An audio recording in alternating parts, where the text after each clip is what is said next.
Muita paz a todos. Conheça o que é o Espiritismo. Inscreva-se no canal da TV Chico Xavier, que é totalmente gratuito.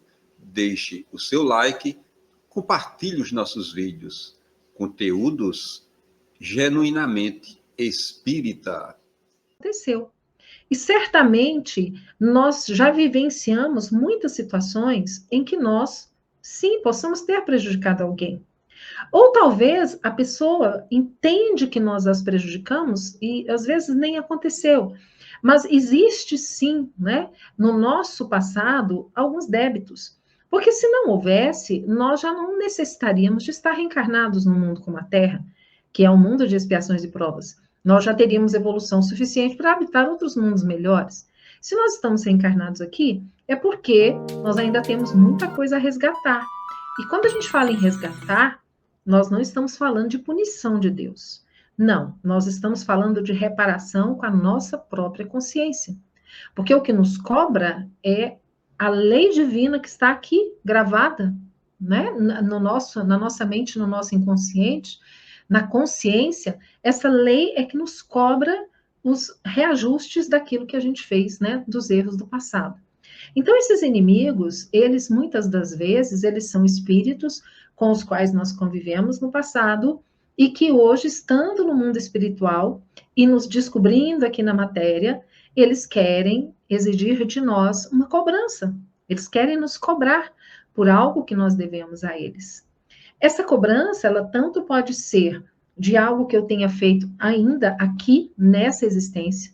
Então, digamos que eu tenha prejudicado alguém aqui nessa existência, essa pessoa desencarna levando muita raiva, muito ódio, muita mágoa de mim.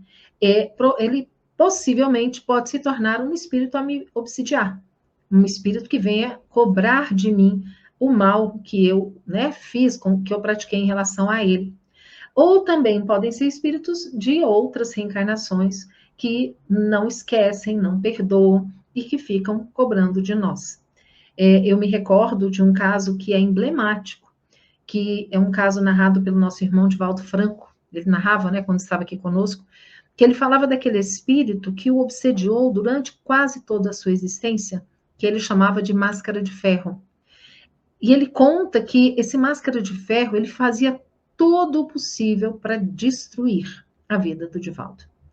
Mas o Divaldo não conseguia, né, demovê-lo daquele ódio que ele sentia. Divaldo fazia todo o esforço para mudar aquele sentimento, não conseguia, até que depois de muitos anos dessa perseguição espiritual, quando Divaldo acolhe mais uma criança que foi abandonada na porta da mansão do caminho, quando ele acolhe mais aquela criança, o espírito obsessor se sente ali naquele momento realmente impactado, porque aquela criança era o espírito da sua mãe que estava reencarnando, numa condição muito dolorosa. E quando ele vê Divaldo Franco recebendo aquele espírito com todo amor e carinho, e um espírito que não tinha, né, nenhum relacionamento pessoal com ele, porque ele acolhia a todos que ali eram deixados, ele teve mais de 600 filhos, né, que ele adotou. Então, quando o obsessor vê aquilo e percebe que realmente a transformação dele era autêntica, a partir daquele momento ele diz para o Divaldo: eu percebo que você realmente mudou, você não é mais aquela pessoa que eu conheci no passado.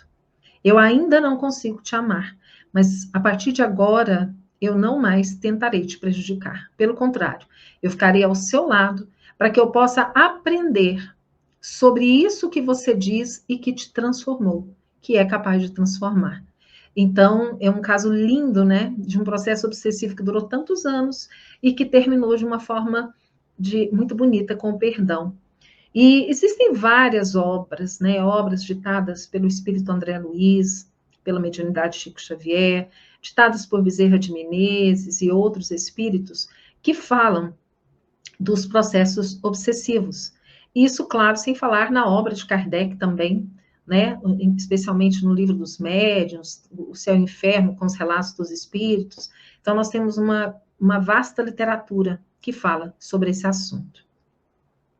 Quando nós pensamos nas causas Por que acontecem essas perseguições espirituais? É muito comum que seja espíritos, né, ligados a nós por vidas passadas. Exatamente porque o que nós semeamos, necessariamente nós temos que colher. É a lei divina de causa e efeito. E nós nos lembramos aqui também de um caso obsessivo grave que é narrado na obra psicografada por Chico Xavier, ditada pelo espírito Bezerra de Menezes, que é Dramas da Obsessão. O primeiro capítulo do livro Dramas da Obsessão traz a história que é intitulada Leonel e os Judeus. Essa história, ela narra um processo obsessivo grave que estava acontecendo numa família no Rio Grande do Sul, em que o genitor já havia cometido suicídio e a filha mais velha também havia tentado. Havia toda uma tendência familiar para o suicídio. E aí eles vão entender o caso até para auxiliar aquela família, né? Existe um apelo espiritual para que Bezerra de Menezes pudesse ir com a equipe para ajudar.